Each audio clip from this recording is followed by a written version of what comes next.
from Wisconsin. It is raining and snowing together, which makes slush.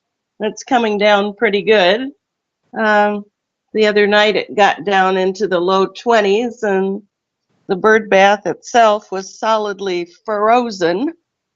And lots of leaves, of course, are falling. And I was going to talk about quite a few things today, but one of them, on Thursday, there was a supercell hail strike on the rural town of Yangaree, which is a town in Queensland. And it said that after this hailstorm had hit, it resembled an apocalyptic wasteland. And they said the trees were stripped of the bark and the leaves. The forest floor is littered with carcasses of small birds, and residents in one of the hardest hit areas, which was Bridge Road, suffered losses of property and farm animals. And loads of chickens were killed. A lot of, like I said, a lot of farm animals, farm buildings, sheds that were totally demolished. People were safe if they had no windows, I guess, in their houses. I mean, in a room. Cars were crushed. It was quite a mess, which I guess the HARP is busy at it. Anyway, that's that story. It's too bad because the trees are important. I hope a lot of them survive. Hail can be pretty bad sometimes. Another explanation for that HARP, obviously, but then what those devices do is they make the holes in the ozone layer, and then the dangerous radiation come and kill all those animals and tree leaves and things like that.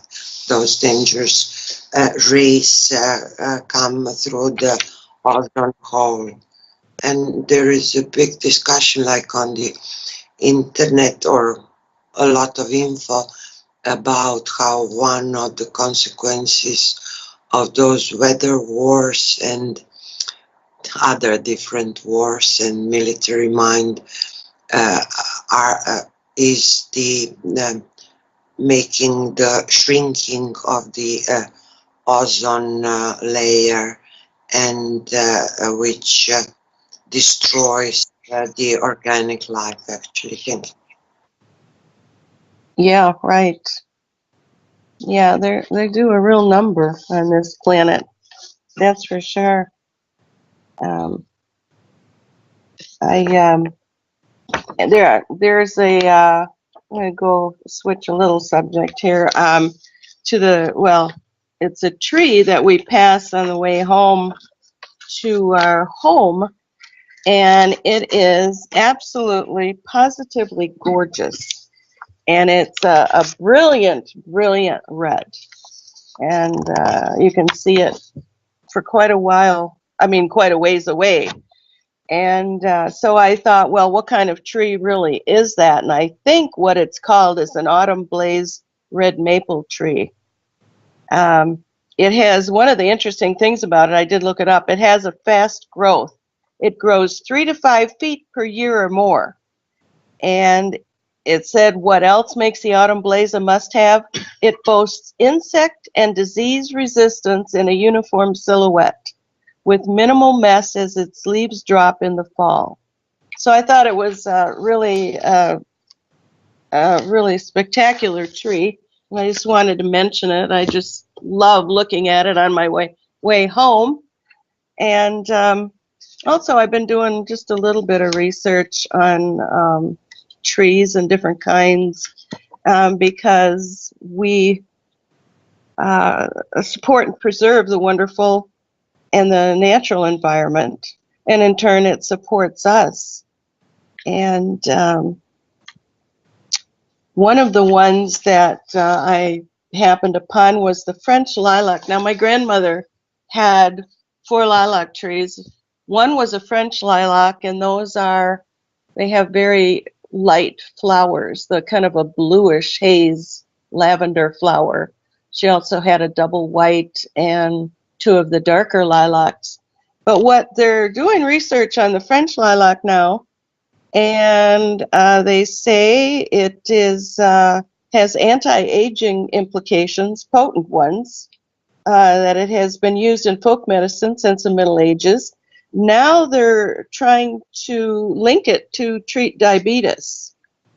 And it's also antibacterial. So it's kind of a neat tree, or bush, however you want to say it or call it. I just thought that was kind of interesting. One of the things I always enjoy in Wisconsin is sunflowers. Now, when I lived on a farm quite a few years ago, we grew the big giant sunflowers. They were a lot taller than I am. They had heads that were probably 2.5 feet in wide diameter. They were heavy. The stalks themselves were kind of like wood. And one of the interesting things about the sunflower is it has the ability to turn its head to the east. When it's starting out, it turns its head to the east to get the sun and the warmth, and then it seems like it follows the sun. I think they call it hypertropic, where a plant has the ability to move, and it turns its head to the west as the sun sets. And then I would notice that as night would fall, it would turn its head. When there was no sun left, it would turn its head again to the east, and I imagine that was to grab the sun's rays as the sun rose in the east. And we used to, you had to actually use an axe. The stems were that strong to get the heads off of there. And then we would put them like on the side by a field, and the birds would come, and the rabbits, and maybe other critters too, but there weren't too many of those, that's for sure. They grow very, very fast. It's one of the fastest growing flowers there is. There's 2 kinds of sunflowers. There's the perennial, and then there's the perennial? Annual. Anyway, the annuals only bloom for 1 year, but the perennials can be invasive, which is good in some cases. Some cases it's not. You have it in your garden. They say that the heirloom sunflower seeds are more likely to follow the sun than the newer ones that they're coming out with. So in Wisconsin, we have something called Sunflower Days at the Pope Farm Conservancy, and I've been there. And they have 9 acres of sunflower fields, and it boasts over 500,000 of sunflowers that are in bloom. It's just stunning to look at. The scientists now, one of the interesting things about the sunflowers is the scientists are using them now to clean up nuclear radiation.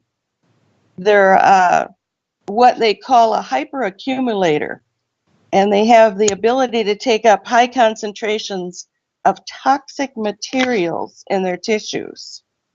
At Fukushima, I guess they planted acres of sunflowers to clean up the toxic materials that were in the land there. And sunflowers have a very big root system. You know how we have intestines that are about 25 feet long? Well, they have roots and tiny hairs that equal sometimes 7 miles long. So they have the ability to absorb a lot of toxic material, pollutants, zinc, copper, and others. And I think it's just interesting that that they do that. done a lot of testing on them and found that they clean up waterways, and also I'll mention a little bit about alpine herbs. They grow above the tree line, and they use edelweiss for bronchitis and sore throats. I never knew that. I just thought the song and the pretty white flower, that comes from the sound of music, so I didn't know that they had that ability.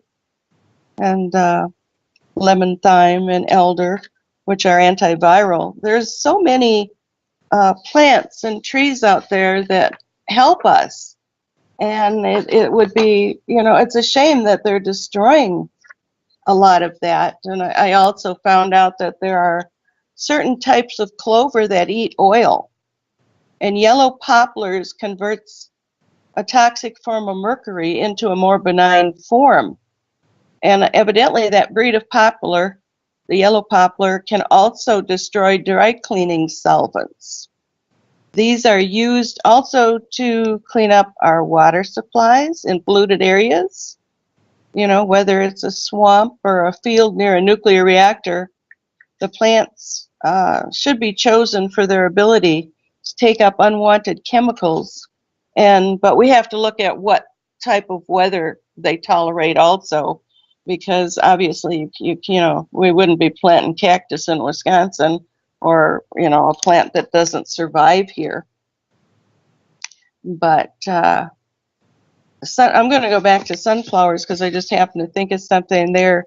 I said they were one of the fastest growing plants. They can grow 8 to 12 feet in 6 months. And I remember reading somewhere where the Guinness World Record for the tallest sunflower was 25 feet and 5.5 inches. And that was grown in the Netherlands. And the largest sunflower head was 32 inches, something like that. And that was grown in Canada. So these get pretty big. I know ours did, and they were heavy, very heavy. So little did I realize how much they clean up. Like I said, there's so many things out there, and look us up on the wonderful Worldwide Educators, and look up our new trees, NUTREES, and actually become a sponsor with us. We're all for the natural environment. We're for real food, real water, real air, and what makes sense. We sing the new you, and we become more aware and be wonderful with nature. I think I had something else. In Japan, in one of their forests, and I don't remember the name of it, but they created what is called a sound garden. And out of wood, they created a 50-yard long xylophone, and it plays one of Bach's cantatas, number 147, and they use like a rubber ball to go down it. And evidently I listened to it, I heard it. It's not the most glorious symphonic sound, but it does play it. And evidently you can take, and also in Japan they do a forest bathing where they go out and they don't take any cell phones or anything, and they just absorb what is in nature out there in the forest, breathe at least some of the fresh air if they have any left there. And there's a lot of things out there that are really, really unique, I think, or I feel, I think. Anyway, Robert, do you want to talk a little bit about the dreams? Well, first off, I'd like to make a comment about the sunflowers. When I used to drive across I-94 west of Minneapolis and across North Dakota, there'd be these fields of hundreds and hundreds of acres of sunflowers that were just gorgeous, you know, and facing the sun and just magnificent to see. Maybe anybody on listening want to chime in about any comments on sunflowers or anything that they have seen?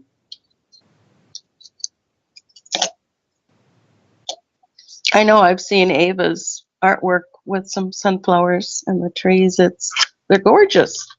They're beautiful. Her art is beautiful. I guess not. Hello. Hello. Yes. Hello. How are you guys? Fine. Who am I talking to? This is John, Hi, John. and I've been listening for quite a while now, and I've been singing the new you, and I just wanted to point out a couple things in reference to what we were talking about. What you guys were talking about earlier. They've come to this point within humanity here. Well, first, let me just say that I want to thank everyone for allowing me to be a part of this discussion and to participate with the phone calls. I know Kelsey sets it up so everyone gets called, and I appreciate that. I'm not always able to participate or listen, but I appreciate the opportunity. Also, I want to say that I appreciate Dwayne, the great writer, because not only am I getting a lot out of his books that I'm reading, but also he presented to us a third option that when it's utilized, it's just a great experience, both here and on the real side. And what I mean by that is that throughout history and throughout my lifetime, it's always been good versus evil, right versus wrong, Democrat versus Republican, whatever. And Dwayne has actually presented us with an option, to a third option, which is to not be a part of any of that.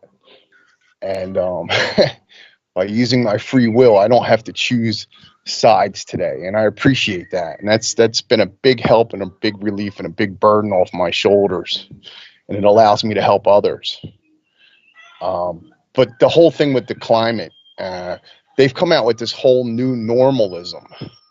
They use words like firenadoes, and hurricanes seem to be rapidly forming, and it's just over and over and over. Well, this week there was a whole thing going on with the UN. They have an agenda going on, and it's climate based, and they're talking about global warming. And the new normal from the mainstream media is to hype up anything that's going on, to utilize HAARP and directed energy weapons to attack the American people and people throughout the world now, and make everybody concerned so that they can push forward with their agendas. They have the Agenda 21, the Agenda 2030, Agenda 2050. I mean, they have so many going on. And I just wanted to bring everyone's awareness to that, that at the same time that they're doing this whole, be afraid of the weather and be subjected to the weather, they also have an agenda going on simultaneously to get everybody in line for the rats are gnawing away at the environment and the people and their spirits. So I just wanted to put that out there. Okay, thank you. Thanks. Thank you.